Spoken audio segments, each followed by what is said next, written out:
Today I'll show you how to create your coin on pump.fun and potentially make massive gains. The best blockchain for this is Solana. It's fast, scalable, and ideal for launching tokens. Before you start, you'll need a Phantom wallet and some Solana tokens in your wallet. First, connect your wallet to pump.fun. Now visit the site and simply click on Start a New Coin. Fill out the details for your token like name, ticker symbol, description, and image or video.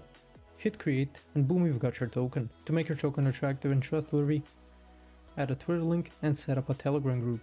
You can make a simple website to make your token look more legit. On pump.fun, tokens are sold on a fair launch basis, no pre-sales or team allocations.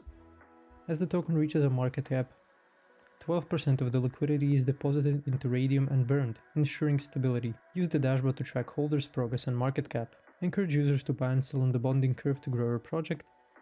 And as the token grows, it becomes eligible for trading on platforms like Radium and Jupiter. Thanks for watching. If this video was helpful, please like and subscribe to our channel for more tips and tutorials.